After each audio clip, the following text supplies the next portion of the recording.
How's it going, everybody? Welcome back to another video on the channel. This video is kind of near and dear to my heart because my great uncle passed away not too long ago, and one thing that I have of his is this old Garcia light action spinning rod. And you guys have seen this in videos. My biggest tilapia in that little retention pond by those apartments was caught on this. And this rod is just so fun and it's amazing. When I was younger and I, hadn't taken this rod class yet and didn't really know what I was doing, a couple of the threads on the guides were coming loose, so I put a super glue on it. And I thought, good enough. It's like all tacky now. So we're going to refinish this rod, but like I said, this was my great uncle's. He passed away not too long ago, which was really hard because I was still in Florida and I didn't get to go to the funeral. But this, when I was younger, this was in his garage and I took it without telling anybody. In the grand scheme of things, I'm really glad that I did, because no one in my family is in love with fishing. I guess that's the best way to say it. No one loves or is in love with fishing like me. And I don't think anybody else in my family would be able to appreciate what this is more than I can.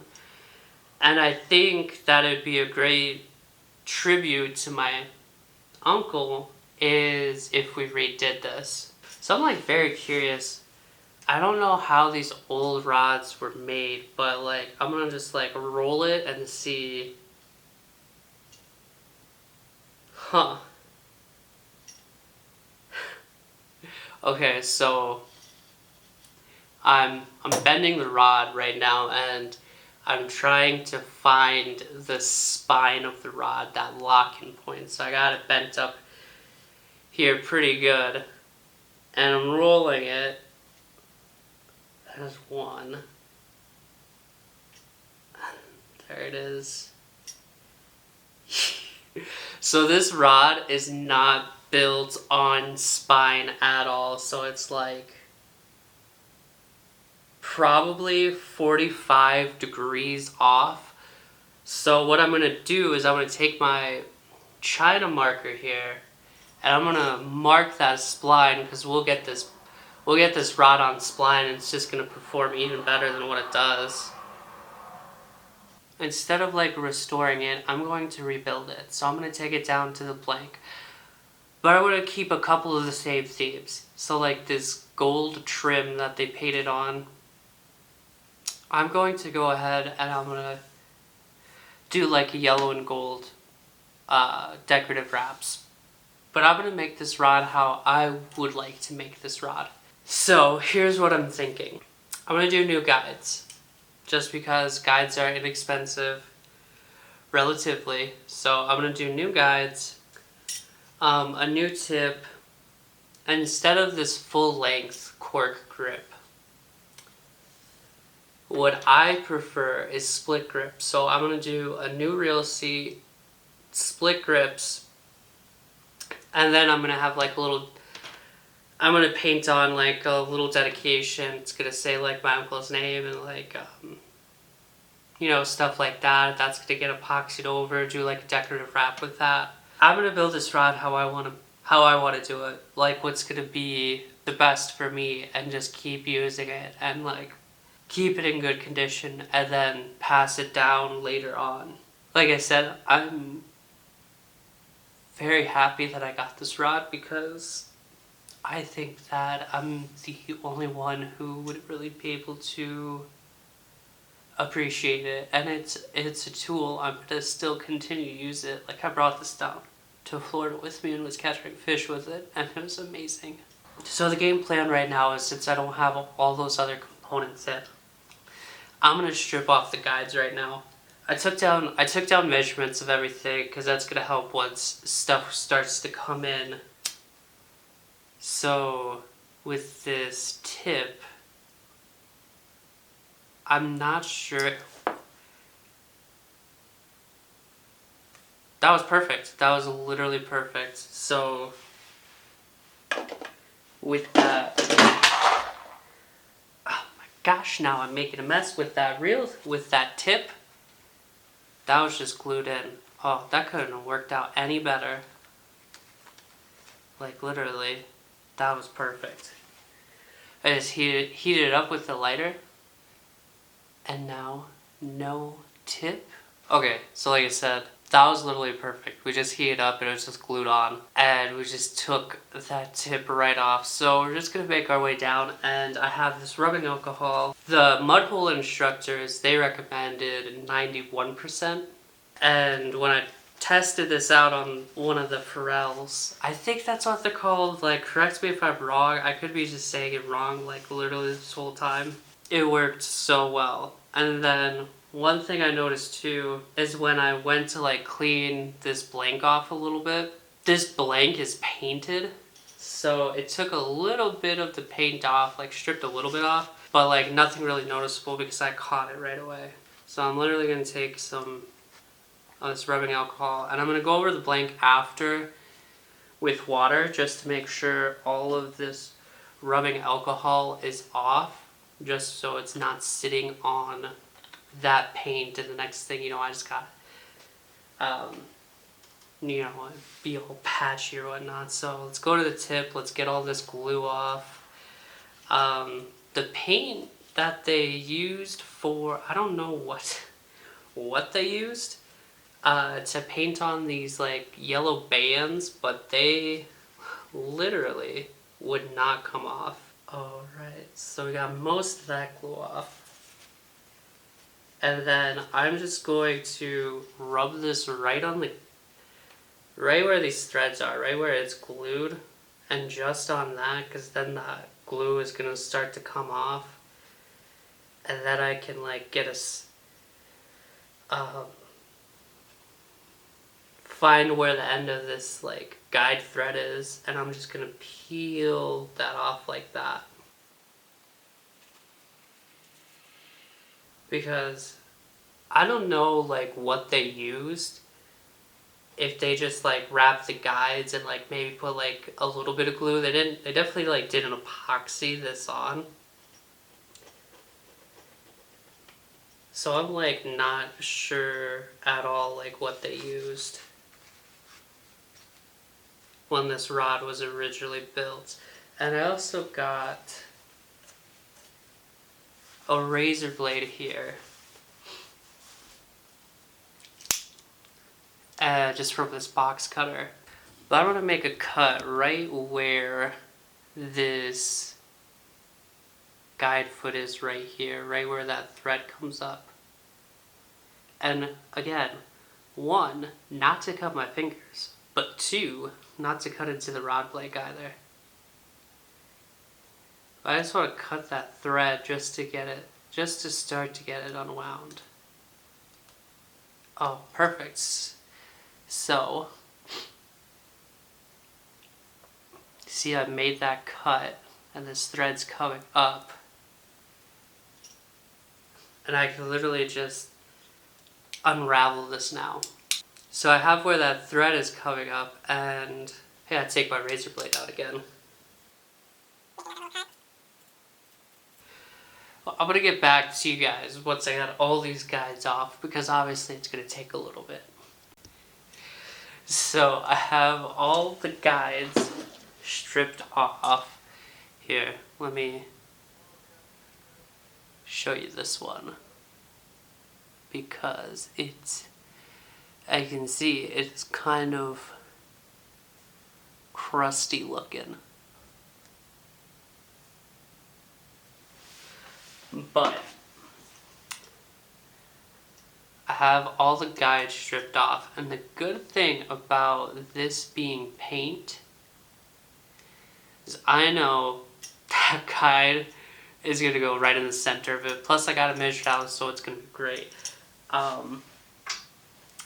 And then there's still like a little bit of glue left over, but I'm not going to worry about that right now. The next thing that I'm going to shift my focus to, of what I can realistically do, with this rod is I'm going to see if I can try to get some of this cork and stuff off. But let's try with this butt cap first. Yeah, there we go. The butt cap is off, and you see it gets that nice Garcia G. And it took a little cork with it. Well, I'm going to set that aside because I want to keep that. And then we got this cork, this tenon, and so I'm going to start at the bottom here. Let's see if I can get this one off. Yeah. Oh, and I'll just slide it even right through that. So I'm going to keep that too, just in case I want to use it for the next build. Let's see if I can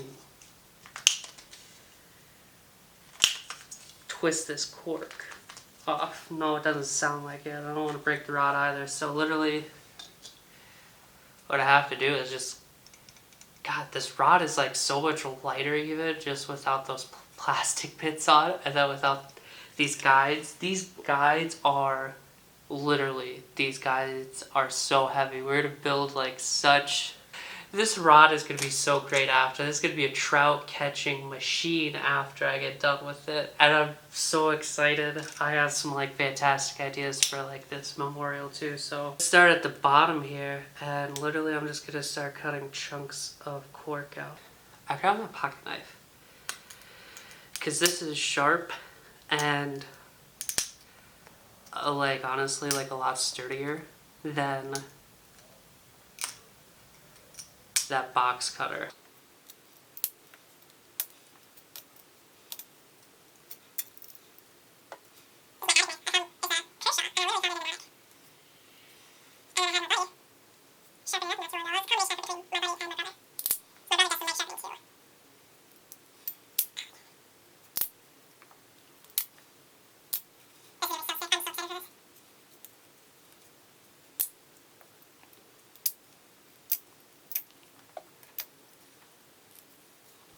But basically, I'm just kind of like cutting out an inch at a time and like not getting my knife like too far in there. And then I'm just like turning my knife up and just kind of popping that out.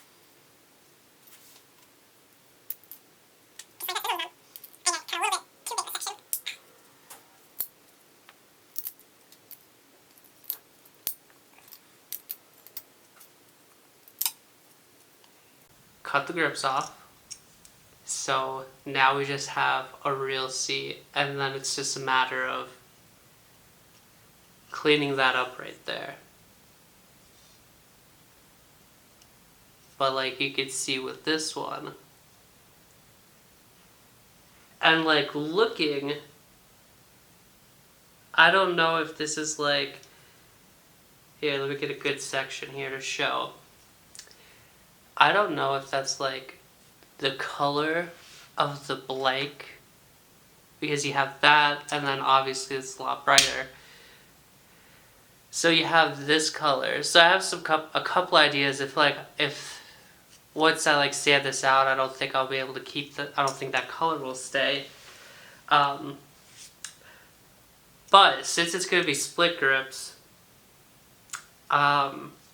I can do a couple of different things. I can do, once I put the grip on and the butt, I can wrap this whole thing and, I can, wrap this whole thing with thread and epoxy over it, or I really like the idea of taking my airbrush and painting this section black, because that's where in between, that's where the dedication is gonna go. And then a little bit up here too. And then obviously that would all get epoxied over to protect it. But now I gotta cut off the real seat. And honestly, I'm not sure how to go about that. I have a hacksaw, I don't know, but it looks like the cork almost goes down on both sides, so I'm gonna kind of clear that out a bit and try to see more of what I'm working with here. So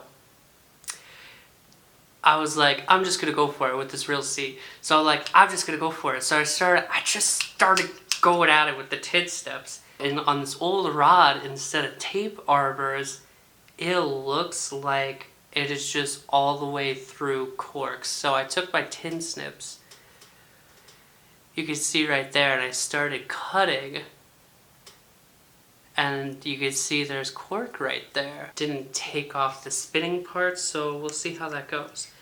But I was just able to get in here, since this is cork underneath, with my tin snips, and I'm just getting after it. And then I've been taking these pliers, and I've kind of just been like peeling it off. Minor update. Major update. A catastrophic failure update. That's disappointing. But I have a hacksaw, so we're gonna give that a go. After that catastrophic failure with the tin snips, here's what I did. I went ahead and I got my hacksaw, and that worked out really well, because what happened was the arbors that they had to like fit the real seat onto the blank were just like little, about 1 inch circles of cork. And so now we have this blank completely stripped down. This had thread all up this. This is glued on, and then the opposite side is glued on and had thread up it. So we're gonna keep it like that. With this connection though, it is super tight. It is like way too tight. I'm gonna try to like clean that out, but also maybe take some very fine sandpaper and bring that down just a hair, or like, you know, a little bit looser of a fitting. But then we got this all broken down as well. So what has to happen is, since I'm going to put a split grip on this, all of that, like where the cork was, needs to be sanded down. So I'm gonna go ahead and do that right there where the foregrip was too. I was on Mudhole Tackle and I was looking at their split grips, and I have one picked out, but then I have this cool idea for the butt section. So where this like Garcia butt cap was, I want to keep that just because like that's like honestly like super cool. But I have an idea for it. You know, instead of taking this whole end, what I'm going to do is I'm going to like just cut off the very end of this and sand it down, and then inlay it onto the cork butt that's going to be there for the split grip. I'm going to inlay that in there. I'm going to put a layer of epoxy over it to help protect it. But I think that's going to turn out really well. The most important thing is, since I'm going to do a split grip, like this section really needs to be like cleaned out and smooth, because depending on how either way, like I'm thinking of doing it. So either like in between this like split grip section where it's rod blank. So either way I do it, it has to be like sanded down and like perfectly smooth. We don't want like any imperfections, because if I go over it with and do like a wrap over it, just like put thread all the way through, any of those imperfections are going to be like, you know, it's going to show in like the wrap. But also if I take my airbrush, just paint it black right over there, it's going to be the same thing. Like a lot of those imperfections are going to show up through the paint. So some sanding to do. This is like a higher grit sandpaper, but it's been like used so much that it doesn't, it's not as like gritty as it once was.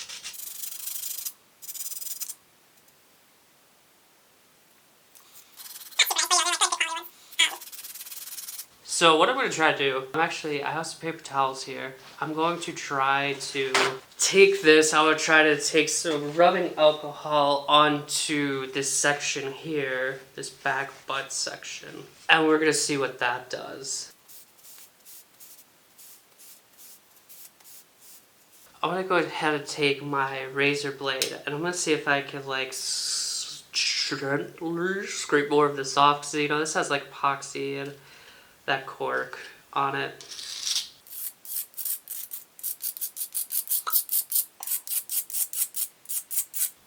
Because like you can see like this part right here, there's like quite a bit of epoxy right there.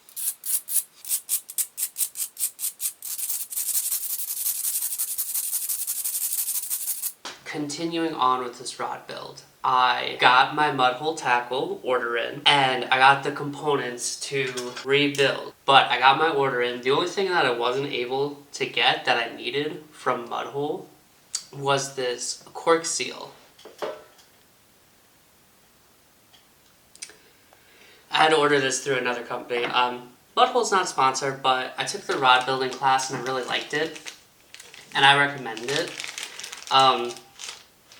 And from now on, I'm probably just going to be like making my own rods. I think that's honestly the way to go. It's like I make, a lot of my own lures, so why not? And then I got this color preserver and thread sealer. That's going to be important to the build. I got these winding checks. You can get like different like trim parts. These are just little pieces of rubber. I wanted to keep the weight down a bit. This is a Fuji reel seat, and this is the cork handle that it comes with. Look at that. That's just flipping beautiful. And it got like the little bit of like hybrid rubberized at the end. So I picked this up. I picked up the CRB guides, and then this fighting butt was like a little bit bigger than I expected. I was like, oh, that's kind of chunky. But then like feeling it, I'm like, oh, that feels good. That feels like good in the hand though. And then, so on the other rod, the end cap was this has this G for Garcia, and so what I did is I took some paint. I don't know how well this is like showing up, and I gotta get more layers in there, but I'm getting some paint, some white paint in there to make that G stand out, and once I get more layers in there, it'll look really good. And then we are going to fit, cause like I cut this little end of the butt cap off, and then we're going to fit that in and epoxy that in there, and that's how it's gonna be, and I think that's gonna look so good. And once I get this epoxied in, I'm going to go ahead. I might just put some of that color preserver in there. I think that'll work. I haven't used color preserver, so I'm not sure how it's going to work exactly. But then I'm just going to round this off so it has like this nice flush look to it. So I got a reverse tapered foregrip. I really like foregrips for my fishing rod. And then I got a drop shot style hook hanger, and these CRB guides. These had really good reviews, and but for the guide spacing, I'm just gonna use Mudhole's guide on it because I'm still a beginner. But I got this tip, and I guessed. So we'll see if this fits right now. Oh, I guessed on the size of it, and it fits like a glove. Nice.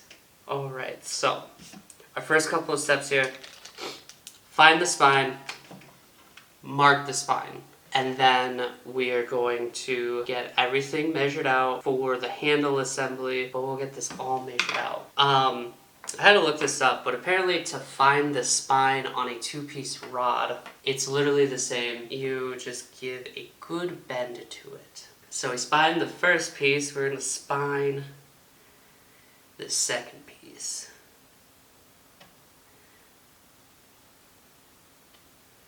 Right there. And the spine of the rod is really important, I guess, because it's going to help, like all rods have them, and your rods that you buy from a manufacturer, you can go ahead and you can spine those too by just putting a bend on them. Put a good bend in the rod and twist it, and whenever it wants to naturally snap into place, it's just how rod blanks, how they're made, they just have that natural spine. And when you build a rod on spine, it's going to be less prone to breaking, and it's going to just be a better performing rod. And one great thing about this reel seat too is a fairly narrow opening,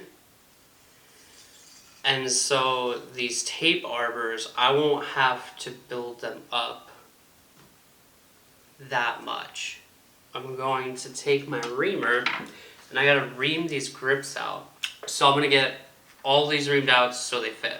Alright, so I got this handle assembly all reamed out, and for anybody that's done rod building, I literally think the worst part of rod building is reaming everything out. And I just got the hand reamers that came with my rod building kit. And it just takes a while. I was very meticulous about this because I was like, I want these done straight. I don't want them crooked. But like, that's looking so good already. And the good thing about this handle, this reel seat, is I won't have to make very big tape arbors for them. But I'm going to take this all off. I'm going to clean the blank, and then we're going to mark out where these are going to go and get them put on.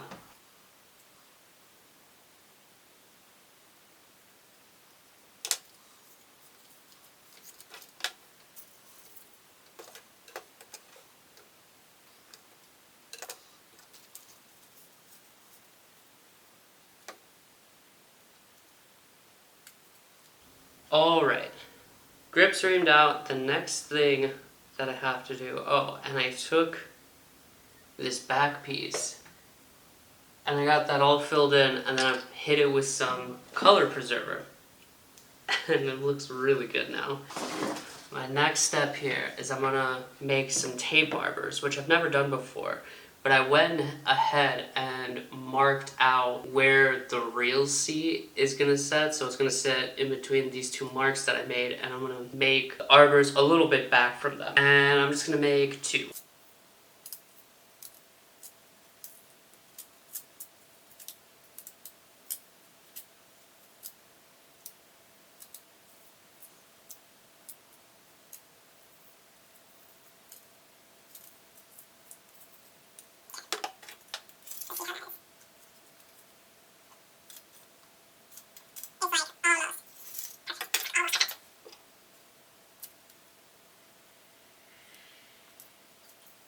Almost. You want it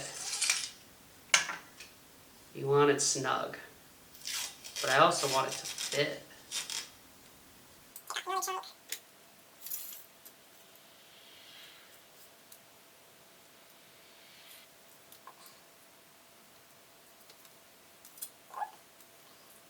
It's crazy because like once you get like this handle epoxy all up in this, and it hardens and it cures, these will last a lifetime.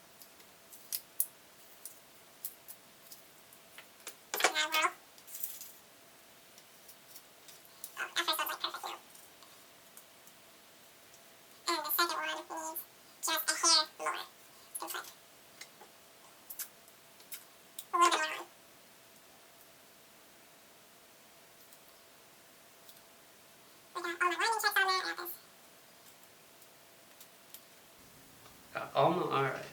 I just have to like mentally like walk myself through this. It's like I got all my winding checks on there. I got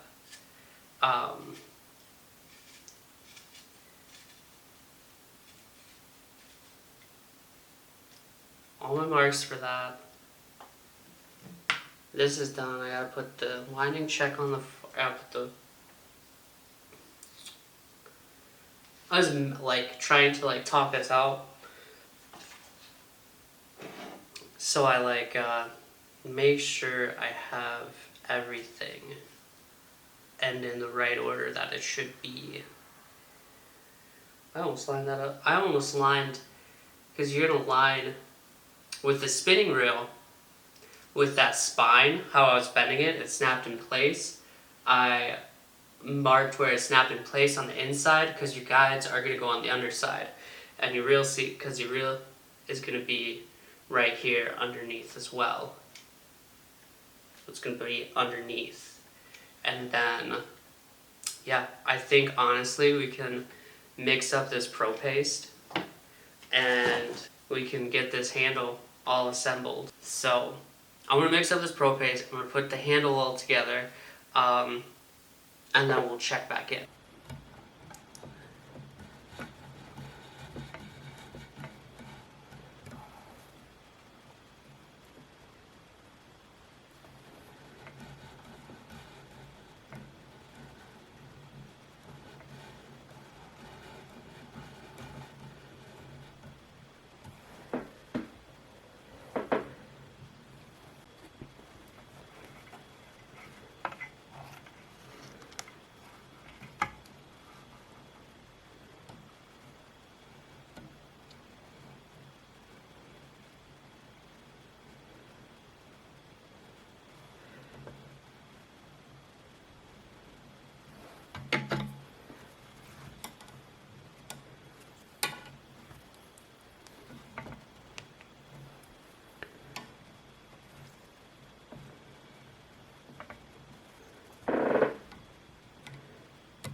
Man, fire.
How's everybody doing? We just finished up Uncle John's rod. I didn't show any of the epoxy or anything like that just because that takes a while and I had it spinning for like 36 hours. Put the reel on it and here's what it looks like. Give you the little tour around. So we have that old Garcia butt thing. Split grips, and I'm such a dingus. Put Uncle John right there, but it's all crooked. But look at these thread wraps, though. Don't focus on me. Focus on these thread wraps.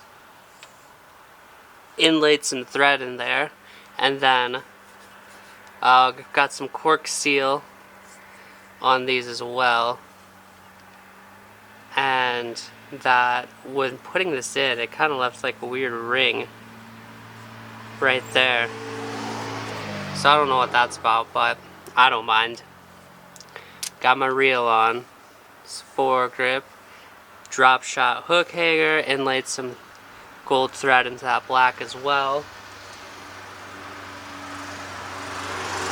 And we'll come around. And then I wasn't able to get these yellow rings off. Here, this will be easier.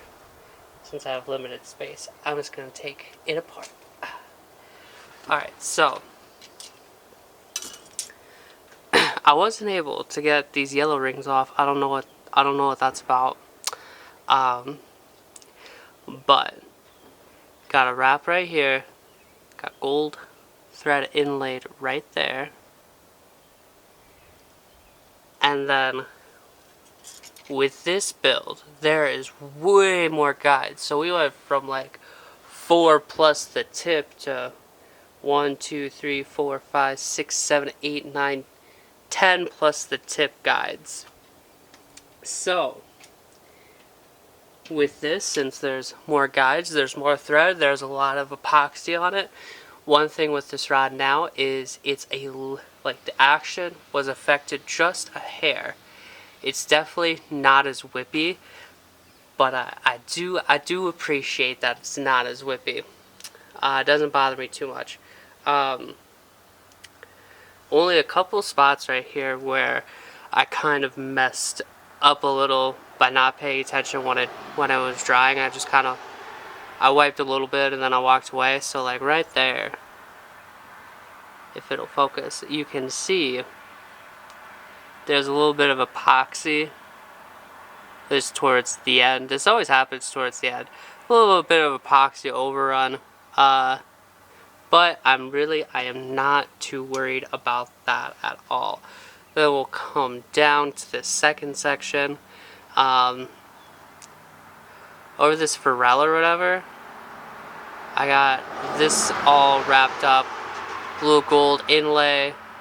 A little bit of an overrun right here too. But like I said, I'm not too worried about this. Because I know how to strip these all off. I can, redo everything if I wanted to down the road if it affects it too much.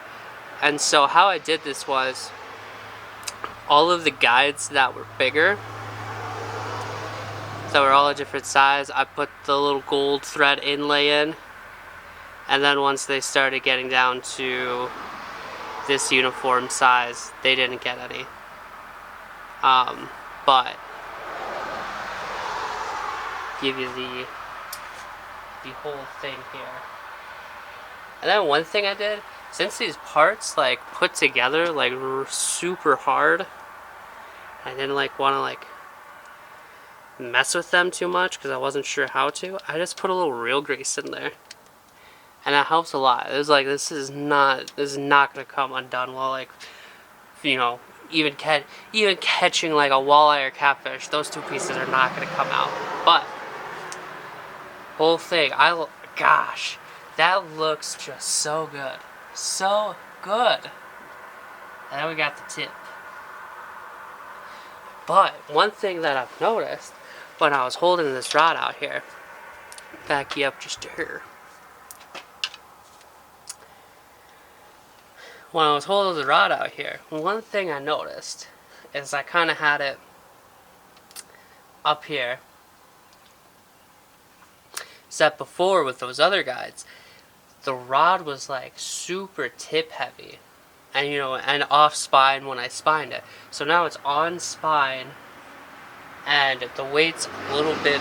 It's still a little bit tip heavy, just because that's how these fiberglass rods work. But definitely like a lot more balanced out than it was. It's definitely more back here now, how I like it. But for it being tip heavy, when I'm working like little jerk baits for trout, this is gonna be so good. I am so happy about this rod. I'm so happy it turned out. I'm very happy that I have this, because like I mentioned previously, really no one else in my family has a passion for fishing like I do, and so having this rod means a lot to me, and I appreciate y'all sticking around watching this video. This is the first time seeing me, I'm Wyatt, and this is BeyerLureCo. We do a lot of cool stuff. Fishing, rod building, lure making, lure painting, hiking, camping. Especially the hiking and the camping more once we going into this summer. But thank you guys so much for watching. I really appreciate each and every single one of you. And don't have my fishing license yet, but we're gonna do just a big video when I get my fishing license next week. We're gonna go all out, gonna fish some lakes, some streams around. We're gonna go all out, fish homemade lures, fish this rod that I just rebuilt, get everything tested out, see how it works. But I'm super excited. Hope you guys are excited. Hope you guys enjoyed. If you're not subscribed, please consider subscribing. That'd be pretty cool. And like this video and comment what you would like to see. I like making these videos, and if you guys want to see something in particular, I will do my darndest to make it happen. So cheers. We'll see you for the next one.